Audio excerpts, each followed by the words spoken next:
Hey guys, Dave here. This is Air Cobra from Operational Studies Group, 1975 to 1988 Modern Tactical Air Mobile Warfare. My friend sold this to me for a reasonable price. It's partially punched. I think a few of the counters are missing, but I think it'll still be playable. For the price I paid, I can't complain. Reason this interested in me is because back in the day I was in the military and I was a Black Hawk helicopter mechanic, so I have a heavy interest in helicopters, so this looks like something that I might enjoy. So let's take a look inside. Actually, let's read the side of it here first. It says the scale is 100 meters per hex. One helicopter equals one helicopter or vehicle, so it's 1-to-1, and 60 seconds per turn. So if it's 60 seconds per turn, it's 100 meters per hex. I don't know if this has like jet fighters, but like a jet fighter would probably be able to move across most of the board in one turn. Level of complexity, moderate to complex. I appreciate them being honest. Lately, a lot of games just call themselves like low moderate when they're actually very complex, so I appreciate honesty and the complexity. Average playing time, 90 minutes to 5 hours. I'm sure that's true. So let's look inside and see what's in here. It's definitely a heavy box. Well, the maps are on top, so let's look at those first.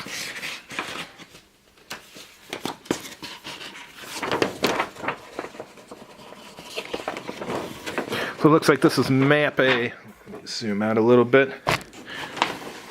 Not sure when this was made, but if this was made like in the it says on the outside of the box 1980. So for 1980, this is a good map, really good map for 1980 actually.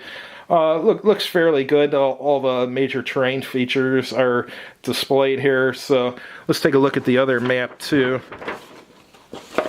And remember, each map is, each hex represents 100 yards. So let's take a look at map B. Looks like someone spilled a little bit of coffee on there.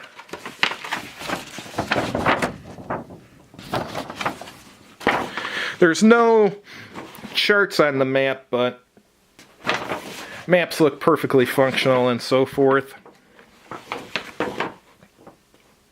Wonder what part of the world this represents. Is this Germany or I'll have to. I'm sure it says somewhere in the rules.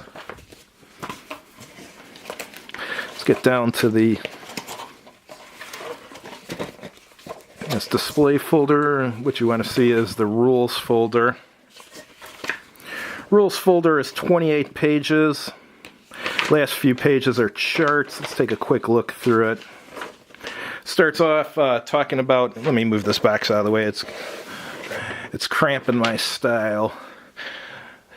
Starting out talking about the game equipment, talking about the sample units, the counters, what the different things mean on the counters. And here it's showing the different types of counters and then sequence of play. First phase is artillery phase.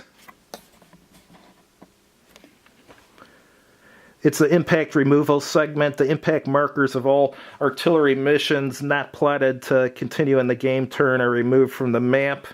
Then artillery impact segment and mission plot segment. And then it's the command phase. Starts with a profile segment. Both players assign move or fire profiles to their ground units, and suppression markers on infantry units are moved. And then it's the first combat segment, which starts with the profile phase and then the combat stage and then the end stage.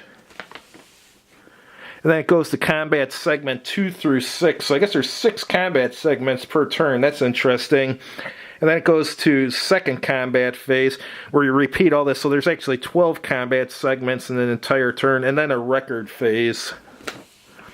As you can see, I don't think my friend was the first owner of this, but it looks like probably who owned it before him decided to highlight a lot of stuff. That's no big deal. I know my friend didn't do it because I've seen his other games, and he never highlights anything. He takes good care of his games. So let's see here. Command initiative, talking about command structure. Radio commands, out of command, unit profiles, how helicopters are assigned profiles, and it's going over the different types of terrain. They need to have a terrain effects chart, but play structure, ground movement, stacking, infantry movement. And let's see here, flight altitude NOE. When I was in the service, that stood for nap of the earth, and then it's talking about contour, low level, road movement, air transport, probability observation, observation restrictions, blocking terrain, radar observation of air units. So this is pretty formidable. This game's got quite a bit to it. And types of weapon systems, rates of fire and weapon arcs, fire on the move. Alright, restrictions on the firing movement, restrictions on missiles, terminal guidance, types of missiles.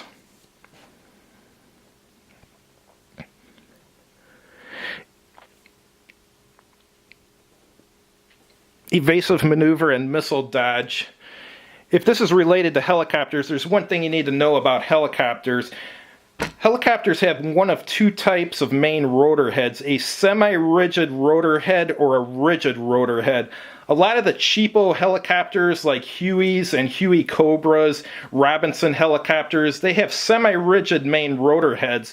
The good thing about those is they're cheap to make and they do absorb a little bit of the main rotor head's vibrations without having to resort to bifilar counterweights and stuff like that. However, it doesn't absorb the vibrations as good as a rigid rotor head does with an actual bifilar counterweight. But what I'm getting at here is the problem with a semi-rigid main rotor head is if you are landing on the side of a hill and it's too steep, you're going to get mass bump and you're going to lose your entire main rotor head. If you're in combat or dodging a missile, if you rapidly descend and then rapidly ascend when you're using a semi-rigid main rotor head, you're going to get mass bump and you're going to lose the aircraft. So I don't know if this set of rules takes that into account, but something, if it has Huey Cobras and stuff, it should take that into account because that's a definite consideration the pilot has to have, because evasive maneuvers can actually destroy a Huey Cobra. If he's rapidly descending and then rapidly ascending right afterwards, he's going to get mass bump and lose the aircraft. So that's something these rules should keep in mind. All right. Now we're talking about rockets, defilade, overrun and close assault, indirect fire, effects of artillery attacks, restrictions, terrain destruction, smoke, helicopter, ammunition, night rules, observation at night. So they went all out on this. Now it's talking about helicopter observation. I don't know, it feels like maybe they should have abstracted some of this stuff. It looks like they're getting a little too into the details. But I haven't tried the game yet, so who knows, maybe the game will turn out to be absolutely fantastic. But looks like they didn't really abstract anything. Study folder, Air Cobra.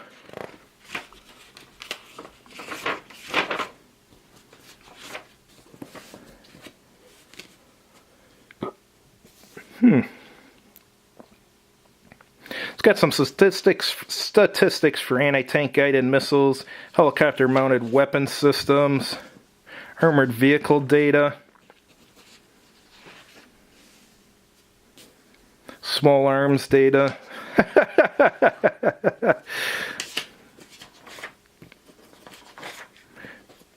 And then a lot of historical information about the different units. Tables of organization and equipment. Interesting.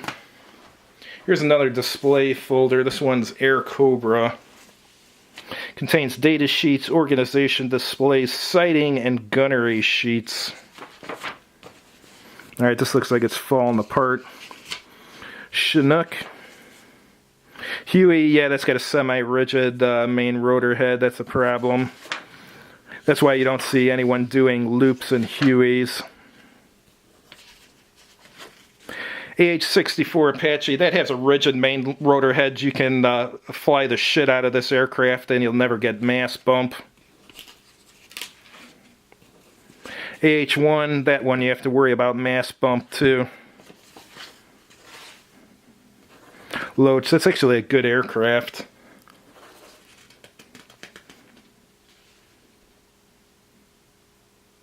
Wonder if this is a I can't remember if that's a 4-blade Loach. The OH-6. I think the OH-6 had 4 blades, and the more modern version, like the MD-500s and stuff, have 5 blades, if I recall correctly. I don't know. This is like... I haven't worked on aircraft in over 20 years, so a lot of this, my memory might be a little bit fuzzy, but I think the MD-500 has 5 blades, and that had 4. Abrams tank, AH-56. I saw one of these at a museum in Fort Eustis. They had a helicopter museum.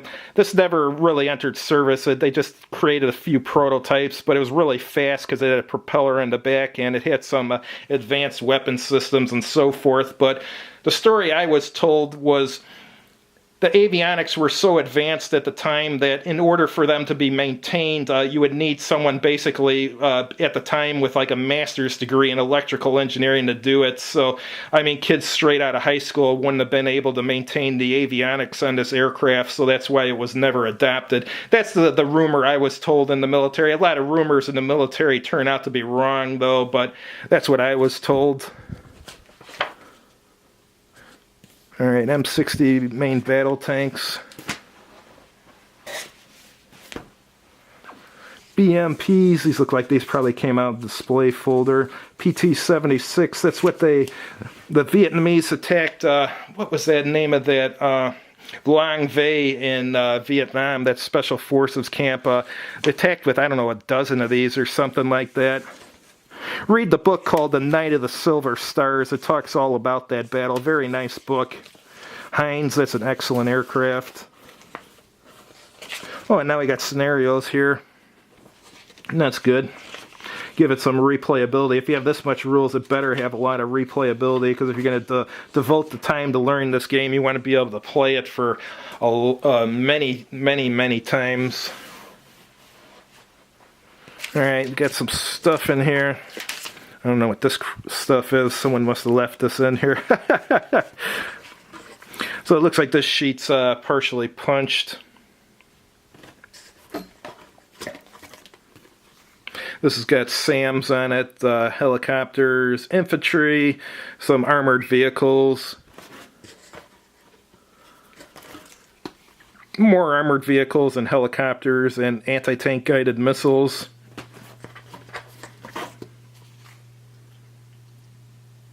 Rockets, more helicopters, and here's a few of the punch counters. It looks like some of the counters may be missing, but for what I paid, a few counters missing is no big deal. It looks like they have photocopies of the counters, so if some really are missing, I can just create new ones, so no big deal. And I guess this guy created some notes for the Valleys of the Tears with Israeli Ben Gurion Centurions and stuff versus some Syrian tanks. So anyhow, it looks like kind of a cool game. Thanks for watching. I hope you enjoyed it. If you liked the video, please click like on the video, and if you haven't done so already, please subscribe to this channel. And as always, have a good evening.